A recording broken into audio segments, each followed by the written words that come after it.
सकाळ कथा को आपण को स्वागत। जीवन अच्छी तो समस्या भी अच्छी, समस्या पाई बाट भी अच्छी।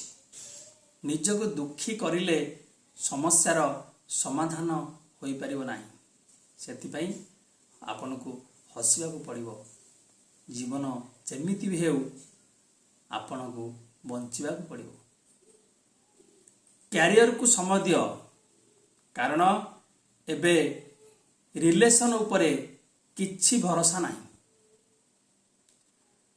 संपर्क तो सभीक सहित उत्तम और समान भावे आरंभ होता है, किंतु मनीष समानुक्रमे निज कुचिंता कटुक्ति स्वार्थ गर्व और अहंकार पाई सुसंपर्क द्वारे दूरता आसी जाई थाए। काहाकू करिबो निजर एठी, काहाकू करिबो पर, सभिए पिंधंती भद्र मुखाठी, अंतरे लुचेई चोर। उपरे कुहंती केते मिठा कथा, पछरे काटंती चेर।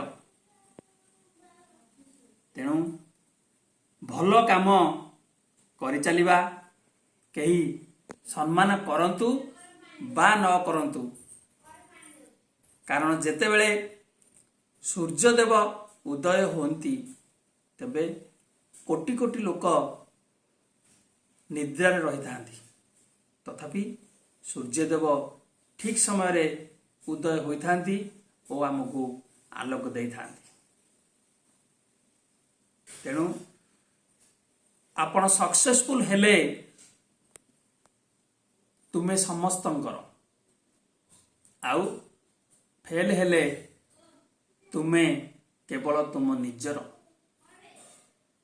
जेपरि कि सबु जिनिसर मूल्य समय आसिले ही जना पड़े।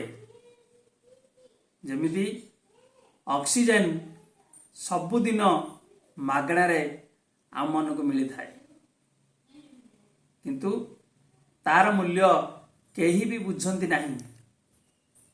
मूल्य बुझंती जेतेबेले हॉस्पिटल रे से आम पाई महंगा हो जाए, किणवा को पड़े।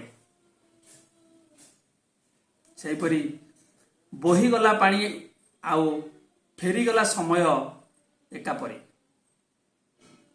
समय चक्र रे समस्ते एठी कृतदास। जेतेबेले समय थाए सेतेबेले ज्ञान न थाए, आउ जेतेबेले ज्ञान न थाए सेतेबेले समय न थाए। दुईटा जिनिस आपण गणिमा छाड़ी दियंतु, निजर दुख आउ अन्यर सुख। तापर देखिए जीवन केमिति सरल हो जाउछि। प्रभु सर्वदा मंगलमय मन करी जीवनर समस्त कर्म ठीक रे करि चलिबा, देखिबा फल जहा हेबो ताहा आम पाई भल हेबो, एवं आमर भल फल निश्चय ईश्वर देबे। एतिकी आपण को प्रार्थना करी आज समय शेष करुछि। धन्यवाद।